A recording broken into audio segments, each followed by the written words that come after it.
준혁의 저택에 온 지 6개월 이설은 모든 것을 낯설어 하면서도 묵묵히 자신의 일을 해냈다.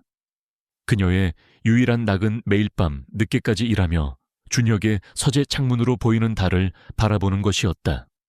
그 달은 그녀의 목걸이 조각과 똑같은 모양이었다. 그리고 가끔씩 준혁이 서재에서 들려주는 잔잔한 클래식 음악은 그녀에게 작은 위로가 되었다. 어느 날 아침 이설은 현관문 앞에서 웅크리고 있는 작은 길고양이를 발견했다. 고양이의 앞발에는 피가 흐르고 있었다. 그녀의 눈이 흔들렸다. 지난밤 폭풍 후에 길을 잃은 듯했다. 이설은 주위를 살폈다. CCTV가 없는 사각지대였다.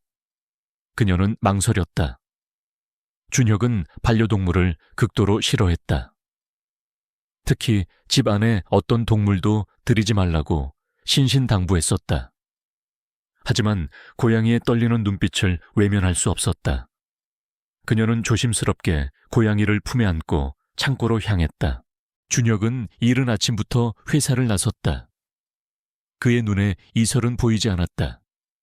그는 자신의 방에서 옷을 갈아입고 평소처럼 무표정한 얼굴로 채 올랐다.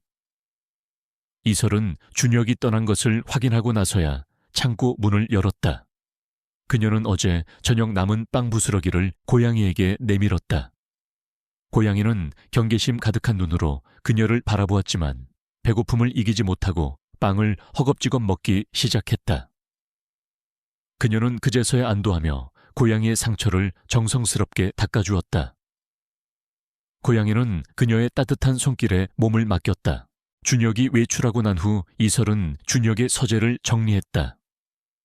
늘 그렇듯 조용하고 꼼꼼하게 먼지를 털고 책을 제자리에 놓았다.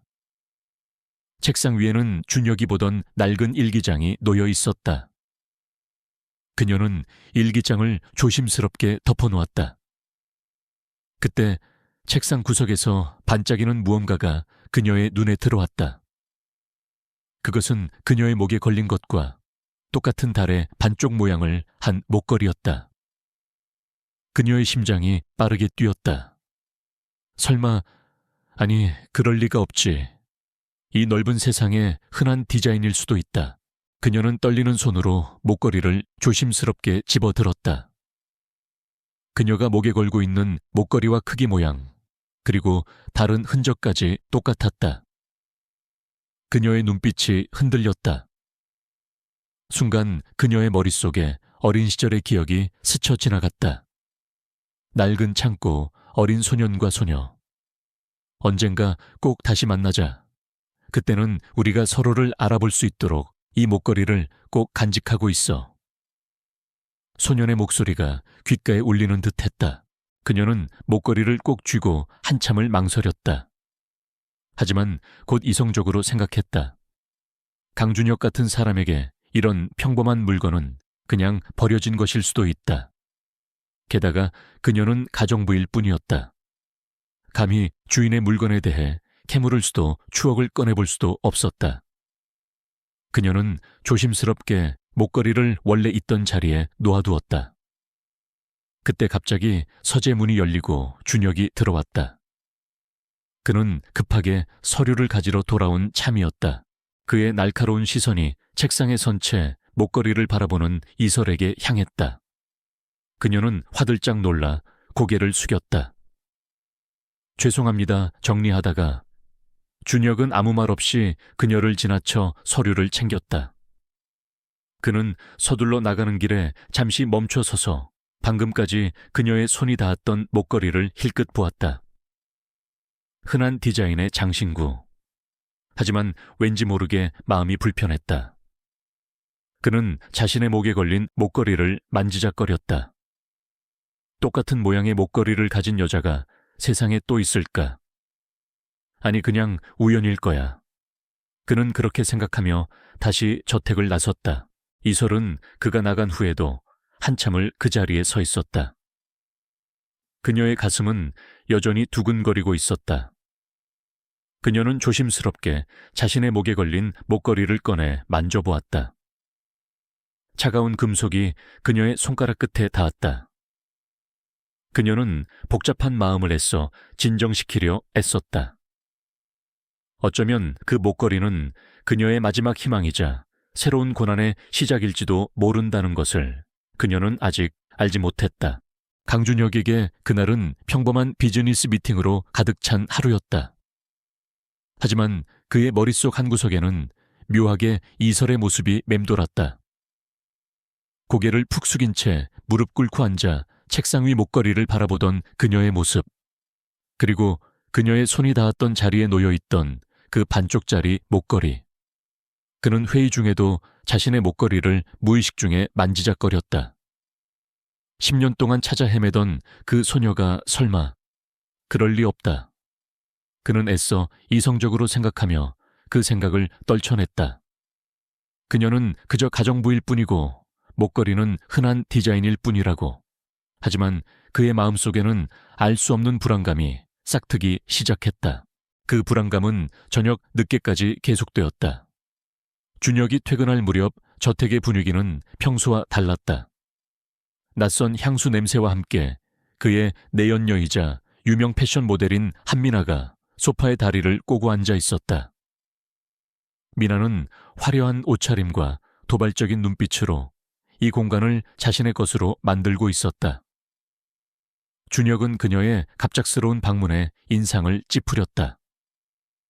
미나는 준혁의 이런 태도에 익숙했지만 그의 눈빛에서 읽히는 무심함에 질투심을 느꼈다. 특히 최근 들어 준혁이 자신에게 점점 더 무관심해지는 것을 느끼고 있었다. 미나의 시선이 조용히 준혁의 주변을 오가는 이설에게 꽂혔다.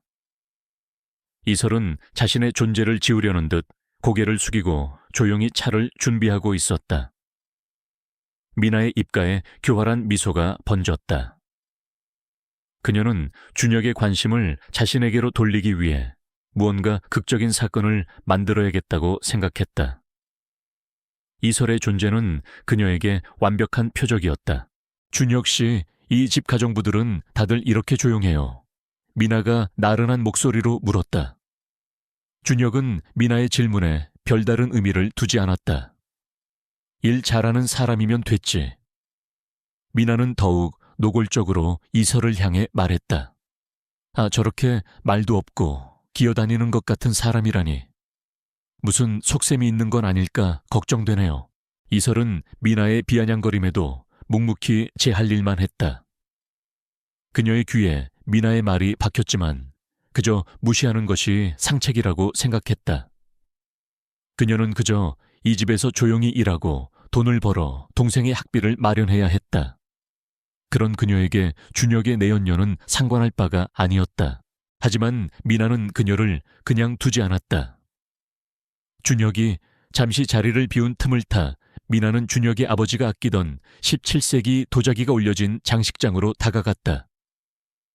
그녀는 주위를 살피는 척하며 일부러 도자기를 팔꿈치로 툭 쳤다. 쨍그랑 하는 소리와 함께 도자기는 산산조각이 났다. 놀란 이설이 소리가 난 쪽을 바라보았다. 미나는 이미 눈에 눈물을 글썽이며 바닥에 주저앉아 있었다. 그때 준혁이 다시 거실로 들어섰다. 무슨 일이야? 준혁의 목소리에는 날이 서 있었다. 미나는 준혁을 보자마자 울먹이며 말했다. 준혁 씨, 난 그저 구경만 하고 있었는데 저 가정부가 갑자기 내 옆으로 와서는. 미나는 말을 잇지 못하고 흐느꼈다.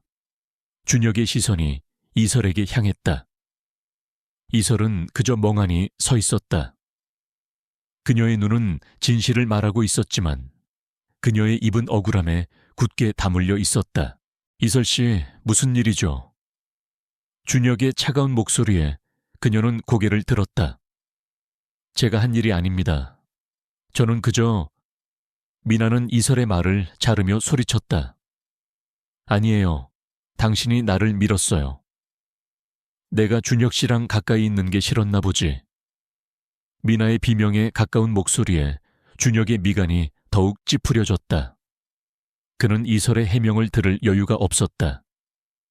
미나의 화려한 이미지와 그녀가 흘리는 눈물은 준혁의 판단을 흐리게 했다. 게다가 그는 가정부인 이설의 과거에 대해 전혀 아는 바가 없었다. 그녀의 늘 숙인 고개, 무미건조한 표정, 그리고 무엇보다 그녀의 손목에 있는 희미한 흉터가 그의 눈에 들어왔다. 그의 머릿속에서 가정부라는 신분과 미나가 만들어낸 상황이 합쳐졌다. 아마도 탐욕 때문이었겠지. 그는 그렇게 결론 내렸다. 준혁은 차가운 목소리로 이설에게 말했다. 변명은 됐습니다. 당장 짐을 싸서 나가세요. 당신이 한 일에 대한 책임은 법적으로 묻지 않겠습니다. 그게 내가 해줄 수 있는 최대한의 배려니까요. 이설은 충격을 받았다. 그녀의 세상이 한순간에 무너지는 것 같았다. 그녀는 그저 억울함을 호소하고 싶었지만 그녀의 입에서는 아무 말도 나오지 않았다. 그녀는 고개를 들어 준혁을 바라보았다. 그의 눈은 차갑고 냉정했다. 어떤 연민이나 이해도 없었다. 마치 그녀가 한 마리의 하찮은 벌레인 것처럼 미나는 준혁의 뒤에서 이설을 향해 조롱하는 미소를 지었다. 이설은 미나의 그 표정을 똑똑히 보았다. 그녀는 모든 것이 미나의 계략이라는 것을 알았지만 증명할 방법이 없었다. 그녀는 준혁의 눈빛에서 더 이상 희망이 없다는 것을 깨달았다. 그녀는 그에게서 등을 돌리고 묵묵히 자신의 방으로 향했다. 방으로 돌아온 이설은 짐을 싸기 시작했다. 그녀의 낡은 가방에는 몇 벌의 옷가지와 가족 사진 그리고 달아빠진 낡은 일기장이 전부였다. 낡은 일기장을 품에 안고 그녀는 창가에 앉았다. 창밖에는 그녀가 몰래 돌봐주던 길고양이가 아쉬운 듯 그녀의 방 창문을 올려다보고 있었다. 그녀는 고양이에게 남은 빵 한 조각을 창문 밖으로 던져주었다. 고양이는 빵을 물고 사라졌다. 그녀는 짐을 챙겨 저택을 나서려던 순간 서재의 문이 열려있는 것을 보았다. 그녀는 마지막으로 준혁의 방을 흘끗 보았다. 그녀의 시선은 책상 위에 놓여있는 반쪽짜리 달 목걸이에 꽂혔다. 그것은 마치 그녀에게 말을 거는 듯했다. 가지마. 그녀는 망설였다.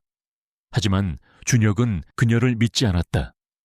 그에게 그녀는 그저 하찮은 가정부일 뿐이었다. 그녀는 더 이상 그에게 어떤 기대도 할 수 없었다. 그녀는 고개를 떨구고 발걸음을 옮겼다. 그런데 문을 나서려던 순간 그녀의 눈에 바닥에 떨어져 있는 어쩌면 미나가 떨어뜨렸을지도 모르는 반짝이는 물건 하나가 들어왔다. 그것은 그녀의 것과 똑같은 반쪽짜리 달 목걸이였다. 준혁의 책상 위에 있던 그것이었다. 그녀는 그것을 조심스럽게 집어들었다. 차가운 금속이 그녀의 손가락 끝에 닿았다. 그녀는 목걸이를 꼭 쥐고 그 거대한 저택의 문을 조용히 나섰다. 그녀의 뒤에서 굳게 닫히는 철문 소리가 그녀의 새로운 여정의 시작을 알리는 듯했다. 그녀는 그곳으로 다시 돌아올 수 없다는 것을 직감했다. 이설의 새로운 세상은 낡고 아담한 화실이었다. 준혁의 저택을 나온 후 그녀는 가진 돈을 모두 털어 작은 고시원을 얻고 일자리를 찾아다녔다. 그녀의 마음속에는 여전히 억울함과 함께 준혁에 대한 서운함이 가득했다. 그에게 그녀는 그저 버려도 되는 소모품에 불과했음을 깨달았을 때 그녀의 가슴은 차가운 얼음처럼 굳어버렸다. 하지만 삶은 계속되었고 그녀는 동생의 학비를 마련하기 위해 뭐든 해야 했다. 그렇게 찾아낸 곳이 동네 어귀에 있는 달빛 미술관이라는 작은 화실이었다. 주인은 백발이 성성한 노화가 박 선생님이었다. 어이구 손이 참 곱네.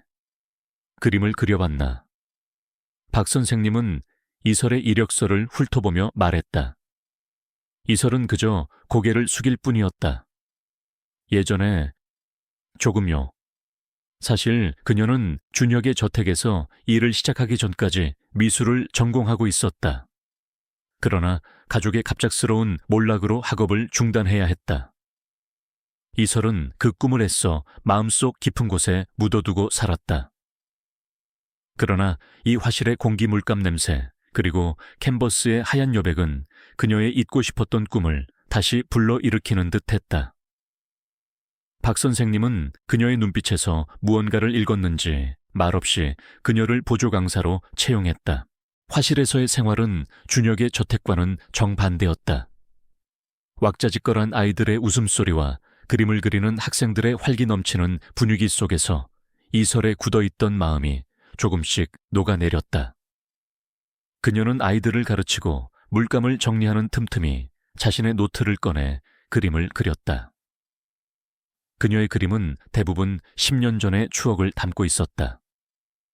낡은 창고, 그곳에서 함께 놀던 어린 소년, 그리고 그 소년과 나누었던 약속, 어느 비 오는 오후 화실이 텅 빈 시간이었다. 이설은 창가에 앉아 빗방울이 유리창을 타고 흐르는 것을 보며 멍하니 있었다. 그녀의 손은 무의식 중에 스케치북에 그림을 그리고 있었다. 어린 시절의 기억이 그녀의 손끝을 통해 캔버스에 옮겨졌다. 어린 소년과 소녀가 손을 맞잡고 서 있는 모습, 그리고 두 사람의 목에 걸린 반쪽짜리 달 목걸이. 그녀의 손목에 있는 희미한 흉터까지도 섬세하게 묘사했다. 그것은 그녀의 꿈이자 가장 아픈 기억이었다. 그때 박 선생님이 들어와 그녀의 어깨를 토닥였다. 역시 이설이 그림을 잘 그리는 이유가 있었군. 박 선생님은 그녀의 스케치를 말없이 한참 동안 바라보았다. 이 그림, 스토리가 있구먼. 세상에 내놓아야 해. 이설은 화들짝 놀라 스케치북을 덮으려 했다. 선생님, 이건 그냥 제 개인적인 그림이에요. 걱정 말게. 내가 아는 갤러리에 한번 올려볼게. 자네 재능을 썩히지 말게. 박 선생님은 그녀의 그림을 사진으로 찍어 개인 블로그에 올렸다. 달빛 화실의 숨은 보석이라는 제목과 함께. 이설은 걱정되었지만 박 선생님의 순수한 열정을 거절할 수 없었다. 그녀는 몰랐다. 이 그림 한 장이 그녀의 운명을 그리고 준혁의 운명을 뒤바꿀 줄은. 한편 준혁은 이설을 쫓아낸 후에도 내내 마음이 불편했다.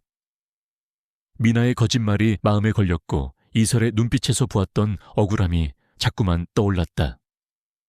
그는 아무리 이성적으로 생각하려 해도 그녀의 손목에 있던 흉터와 목걸이가 계속해서 그의 머릿속을 맴돌았다. 그는 사람을 시켜 이설의 행방을 수소문했지만 흔적조차 찾을 수 없었다. 그의 마음은 후회와 불안으로 가득 찼다. 그러던 어느 날 밤 준혁은 서재에서 노트북을 켜고 이설의 흔적을 찾고 있었다.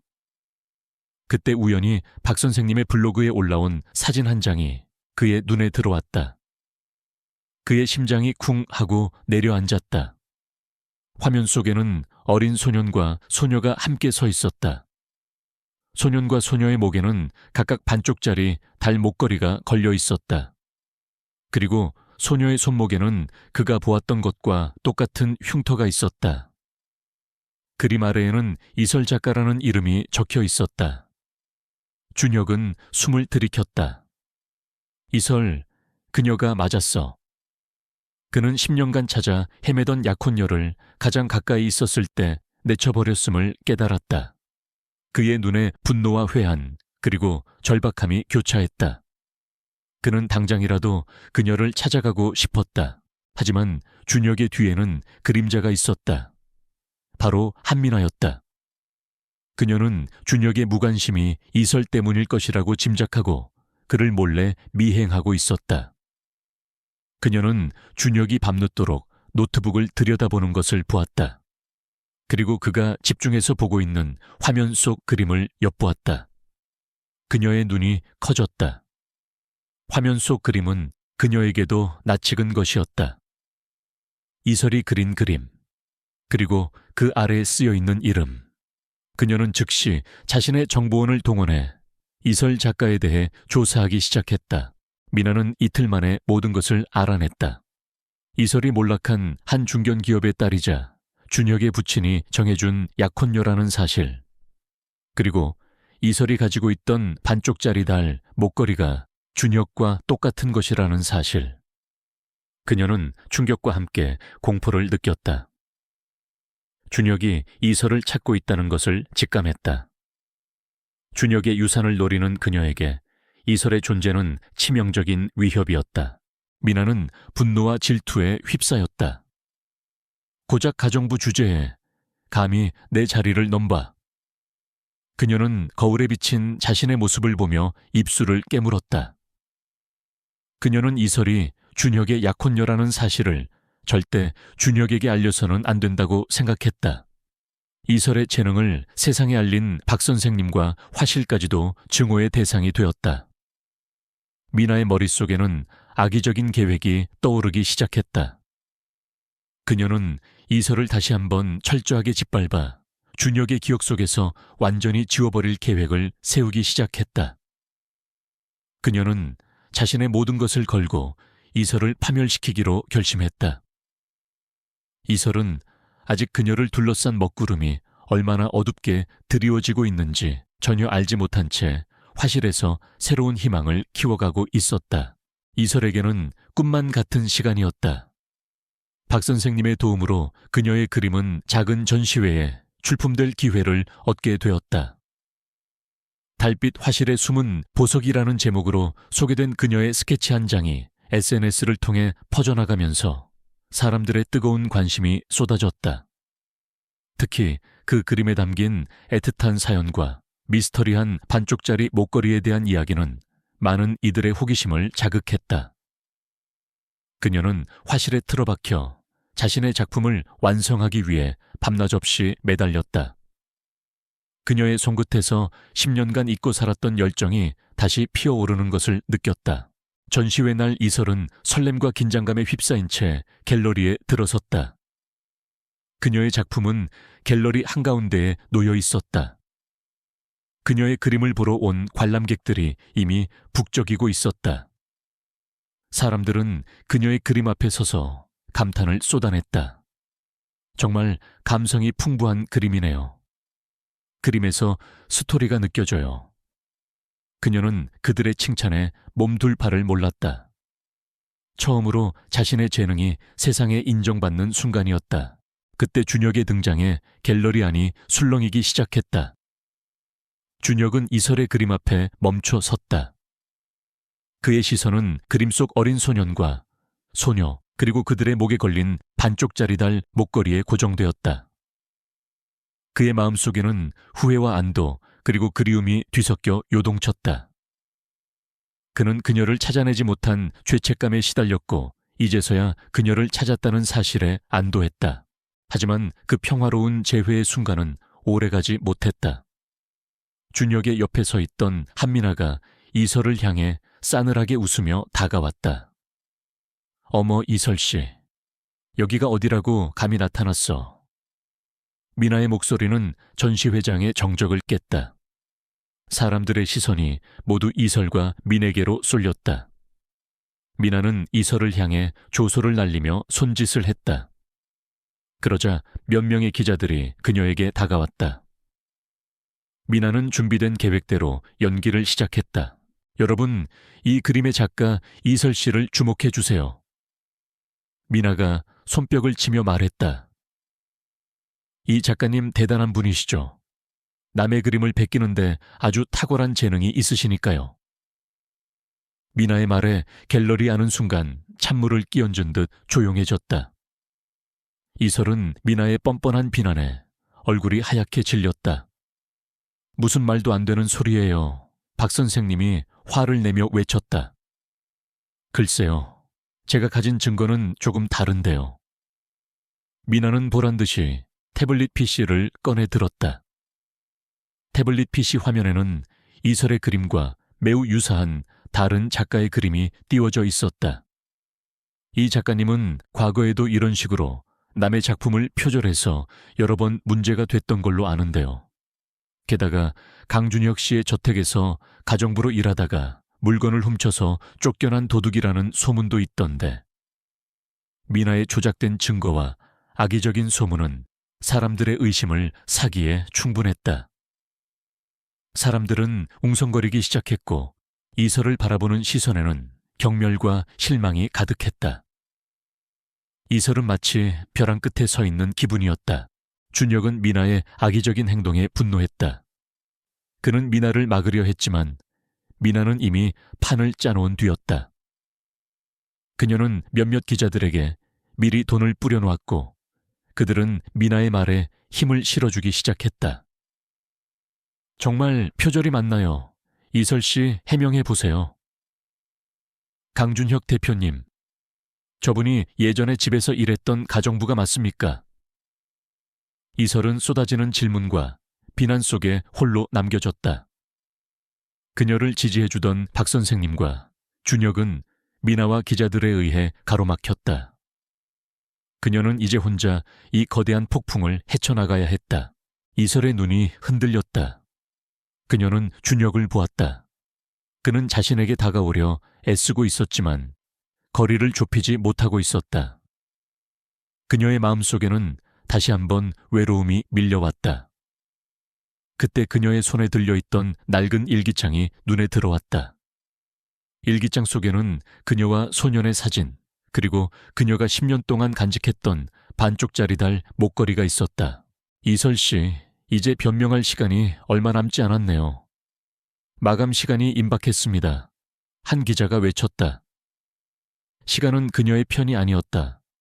이설은 온몸이 떨렸지만 더 이상 도망치지 않기로 결심했다. 그녀는 10년 전 가족의 몰락 앞에서 무기력했던 자신, 그리고 준혁의 저택에서 미나의 계략에 속수무책으로 당했던 자신과는 달라져야 한다고 생각했다. 그녀는 깊게 숨을 들이쉬고 모든 시선이 자신에게 집중된 것을 느꼈다. 이제 그녀는 자신의 힘으로 이 상황을 헤쳐나가야 했다. 그녀는 떨리는 손으로 목에 걸린 목걸이를 쥐고 천천히 입을 열었다. 갤러리 안의 모든 시선이 이설에게 집중되었다. 미나와 기자들의 악의적인 질문 세례 속에서 그녀는 마치 벌거벗은 듯한 기분이었다. 그녀의 손은 떨렸지만 더 이상 물러설 곳이 없었다. 그녀는 준혁을 그리고 자신의 꿈을 지켜야 했다. 그녀는 떨리는 손으로 자신의 목에 걸린 목걸이를 조심스럽게 꺼냈다. 이게 제 그림의 유일한 증거입니다. 이설의 목소리는 작았지만 그 어떤 웅변보다 단호하고 힘이 있었다. 미나는 코숨을 쳤다. 겨우 그런 낡은 장신구로 뭘 증명하겠다는 거야. 세상에 똑같은 디자인은 널렸는데 그때 준혁이 그녀의 옆으로 성큼 다가섰다. 그는 미나와 기자들을 밀어내고 이설의 앞에 섰다. 아니, 똑같은 건 아닙니다.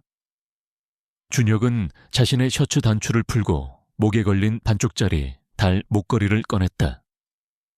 두 개의 반쪽짜리 목걸이가 공기 중에서 서로 마주했다. 그의 목걸이는 그녀의 목걸이와 크기 모양, 그리고 다른 흔적까지 정확히 일치했다. 이게 무슨... 미나가 당황하여 소리쳤다. 준혁은 미나의 말을 무시하고 이설의 목걸이를 그녀의 손에서 받아들었다. 그는 자신의 목걸이와 이설의 목걸이를 천천히 맞추었다. 딸깍 하는 소리와 함께 두 개의 조각은 완벽한 하나의 보름달로 합쳐졌다. 갤러리 안은 순간 정지된 듯 고요해졌다. 사람들의 눈빛은 의심에서 경악으로 바뀌었다. 그들의 시선은 합쳐진 목걸이와 그림 속의 소년과 소녀를 번갈아 보며 충격을 금치 못했다. 저와 이설 씨는 10년 전 헤어진 약혼 관계입니다. 이 목걸이는 저희 둘의 소중한 약속이었죠. 준혁의 목소리는 힘이 넘쳤다. 그는 사람들을 향해 쐐기를 박듯 말했다. 그리고 제 집에서 도자기를 깬 사람은 이설 씨가 아니라 바로 옆에 있는 한미나 씨입니다. 준혁의 폭탄 선언에 미나의 얼굴은 창백하게 질렸다. 그녀는 준혁의 손에 들린 녹음기를 보았다. 이건 대체... 미나 씨, 당신이 이설 씨에게 누명을 씌우는 대화가 녹음되어 있습니다. 당신이 이설 씨의 그림을 표절이라고 비난하기 위해 거짓 증거를 조작한 정황도 모두 확보했죠. 당신의 모든 행동은 나의 정식 비서가 되어 그녀를 보호하기 위한 나의 계획 속에 있었다는 걸 왜 몰랐을까요? 준혁의 말은 사람들을 더욱 혼란스럽게 만들었다. 그의 냉철한 계획은 미나의 계략을 완벽하게 뒤집는 한 수가 되었다. 미나는 이제 더 이상 버틸 수 없었다. 그녀는 준혁이 자신을 향해 던지는 싸늘한 눈빛과 모든 진실을 알게 된 사람들의 경멸 섞인 시선을 견디지 못했다. 그녀는 그 자리에서 무너져 내렸다. 그때 한 기자가 미나를 향해 마이크를 들이밀었다. 한미나 씨, 이 모든 게 사실인가요? 조작된 증거와 소문으로 이설 작가님을 모함하신 건가요? 미나는 아무 말도 하지 못했다. 그녀의 눈에서는 분노와 치욕의 눈물이 흘러내렸다. 그녀가 그토록 원했던 준혁의 옆자리가 이제는 그녀의 모든 것을 잃게 만드는 추락의 시작이 되었다. 이설은 모든 상황을 멍하니 지켜보았다. 그녀는 준혁이 자신을 위해 얼마나 철저하게 준비했는지 알 수 있었다. 그리고 그녀를 향한 그의 눈빛에서 10년 전의 소년이 드리워져 있음을 느꼈다. 그녀의 가슴 속에 묻어두었던 사랑과 믿음이 다시 피어나는 순간이었다. 한 기자가 이설에게 다가왔다. 이설 작가님, 표절 의혹을 벗으신 소감이 어떠십니까? 이설은 울음을 참으며 말했다. 저의 그림은 제 삶의 조각들이었습니다. 그것을 지켜주셔서 감사합니다. 그녀의 진심이 담긴 말에 갤러리 안의 사람들은 모두 뜨거운 박수를 보냈다. 그들의 박수 소리는 이설의 명예를 회복시키고 그녀의 꿈을 다시금 세상에 알리는 축포가 되었다. 그녀는 이제 더 이상 외롭지 않았다. 그녀의 곁에는 그녀의 진실을 믿어주는 사람들이 있었고 그녀의 손에는 10년 동안의 방황을 끝내는 완벽한 보름달 목걸이가 들려 있었다. 이 작품의 결말이 궁금하신가요? 강준혁과 이설의 운명은 어떻게 될까요? 궁금하다면 좋아요와 구독으로 이 이야기에 힘을 실어주세요. 여러분의 성원이 다음 이야기를 만드는 데 큰 힘이 됩니다. 댓글로 여러분의 생각을 나눠주세요. 갤러리에서의 사건은 순식간에 전국적인 뉴스가 되었다. 미나의 거짓말과 준혁의 진실이 담긴 기자회견은 모든 미디어의 헤드라인을 장식했다. 미나는 사기 및 명예훼손 혐의로 긴급 체포되었고 그녀를 돕던 공범들도 함께 조사를 받게 되었다. 그녀는 모든 것을 잃었다. 한때 화려한 모델이었던 그녀의 이름은 이제 파렴치한 거짓말쟁이라는 수식어와 함께 사회적으로 매장되었다. 그녀는 감옥에서 자신의 탐욕이 낳은 비참한 결과를 곱씹으며 오열했다. 준혁은 이 모든 과정을 지켜보며 깊은 회한에 잠겼다.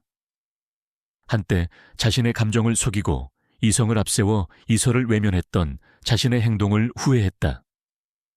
그는 이설을 찾아가 무릎 꿇고 진심으로 사과했다.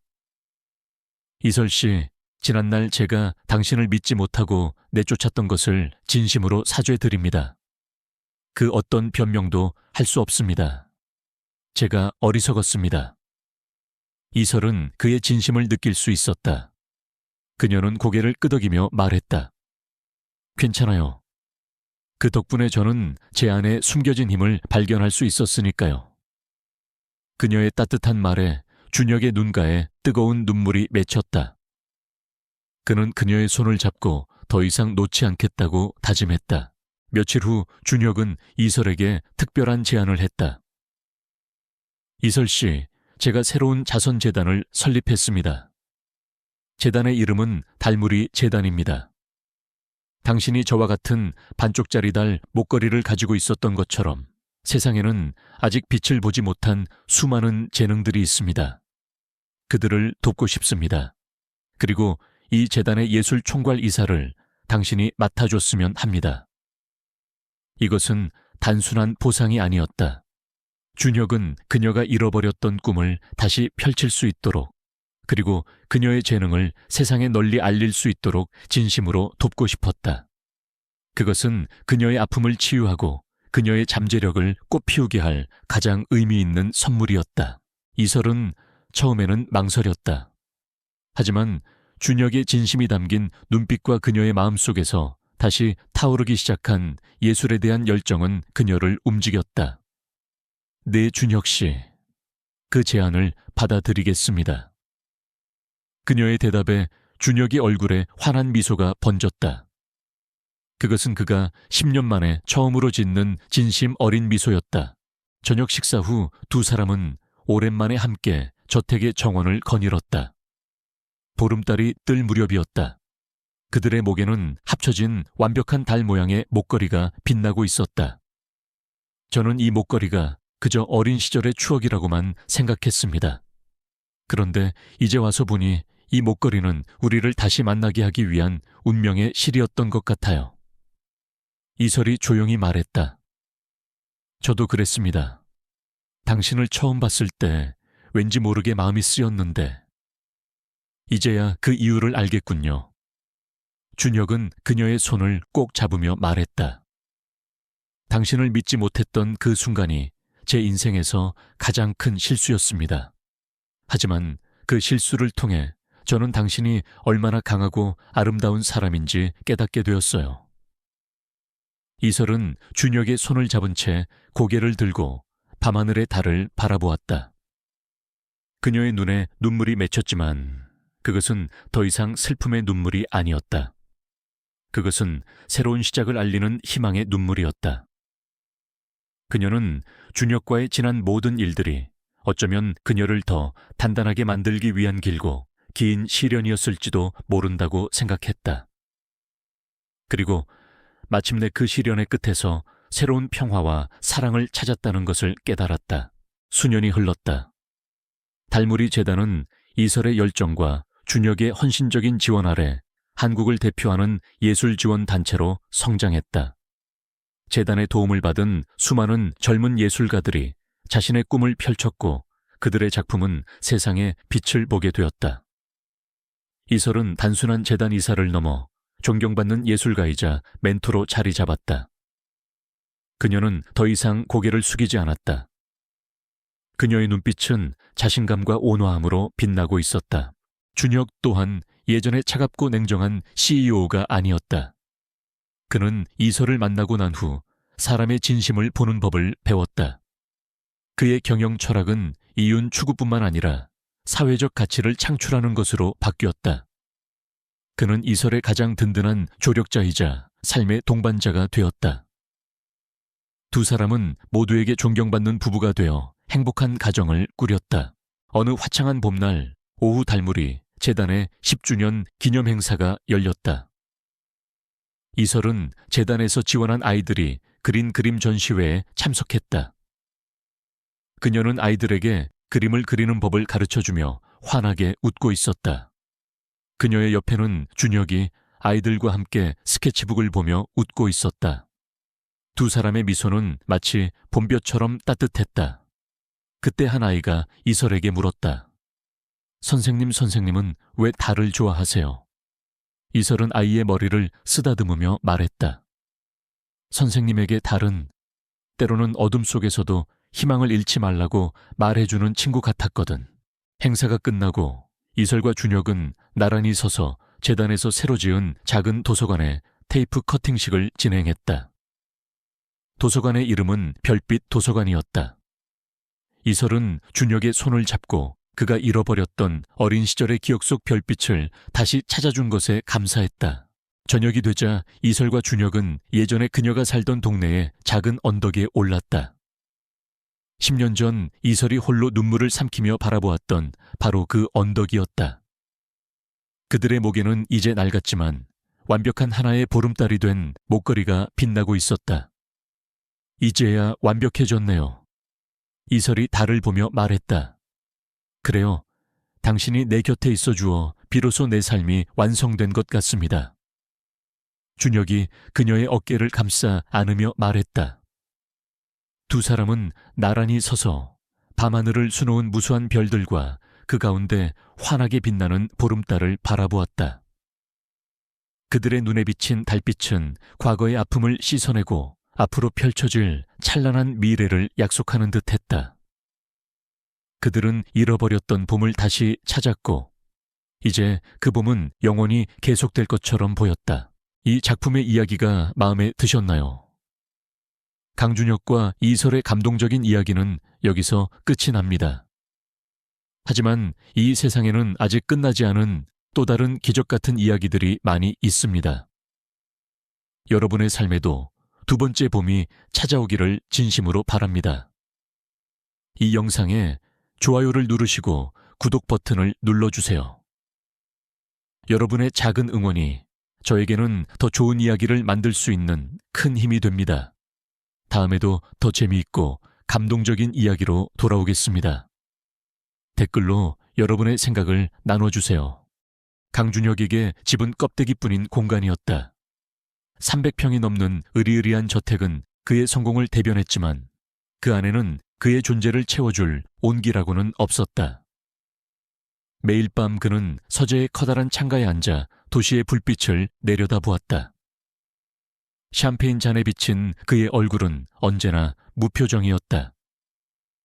사람들은 그를 가리켜 강철 심장을 가진 남자라고 했지만 사실 그의 심장 한구석에는 10년 전 잃어버린 한 조각의 퍼즐이 박혀 있었다.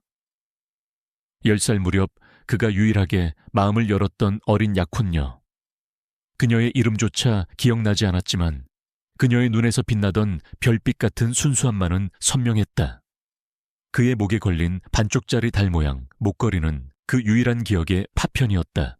새벽 2시 정적만이 흐르는 저택에서 유일하게 살아있는 소리는 똑딱거리는 벽시계 소리였다. 준혁은 낡은 가죽 일기장을 꺼내 들었다. 그것은 그의 아버지가 남긴 유품이었다. 일기장 속에는 준혁의 어린 시절 사진이 한 장 끼워져 있었다. 사진 속에는 그와 한 소녀가 환하게 웃고 있었다. 소녀의 목에도 그와 똑같은 반쪽짜리 달 목걸이가 걸려 있었다. 그의 손가락이 사진 위를 맴돌았다. 어디 있는 걸까 너는? 그때 거실 쪽에서 조용히 인기척이 들렸다. 이 저택의 유일한 생활인 가정부 이설이었다. 준혁은 그녀를 한 번도 제대로 쳐다본 적이 없었다. 그녀는 언제나 그림자처럼 조용히 움직였다. 몸에 딱 맞는 단정한 유니폼을 입고 늘 고개를 숙이고 있었다. 그녀의 유일한 소리는 차분한 발소리와 가끔씩 들려오는 물건 정리 소리뿐이었다. 그녀에게서 특별한 존재감은 느껴지지 않았다.